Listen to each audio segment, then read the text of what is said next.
नवीन आसिले क्षति काहेकि मुह खोलिले विजय। ओडिशा रे आउ थरे तूफान। सत्य ना राजनीतिर नुआ खेल। ओडिशा राजनीति रे पुणी गरम हेला पुराणा कहानी, एक भविष्यवाणी एवं एक बड़ दाबी। बीजेडी गठन समयर अंतर्निहित घटना को नहीं आसी नुआ चर्चा।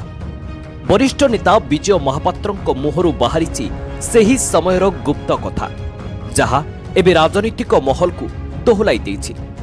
बीजेडी गठन बेले जने वरिष्ठ नेता जानकी वल्लभ पट्टनायक एक भविष्यवाणी करथिले। सेतेबेले केही गुरुत्व देई नथिले, किंतु आज सेही कथा को पुणी उठाइछंती विजय। जेतेबेले बीजेडी गठनर प्रक्रिया चलीथिला, सेतेबेले जानकी वल्लभ पट्टनायक तांको सह कथा हेबा पई अरुण देई को पठाइथिले। किंतु से समय रे विजय महापात्र सेही आमंत्रण को अस्वीकार करिथिले। अरुण देई को द्वारा कहिथिले विजय को कहिबो दल गढु, किंतु निजे गढु, किंतु दलटी ओडिशार नेता मानंकु नै हेउ। नवीन दिल्ली रे थाउ, नवीन पट्टनायक जदि एही दल रे आसिबे ताहले विजयंकर बेसी क्षति हेबो बोली चेतावनी देइथिले जानकी। आउ तांको भविष्यवाणी सत होइगला बोली विजय महापात्र कहिसंते। से दल तैयारी करू, विरोध दल तैयारी करछि, तार दल तैयारी करू। मोर सते किछि प्रतिवाद करिबार नै, किंतु गोटे कथा तो कहि दबो, से दल तैयारी करू, से निजे दल तैयारी करू। से कारण सेतबळे नवीन पट्टनायक आस्का लोकसभा आसन निर्वाचित हो जाता जनता दल, विजु जनता दल गठन होनी।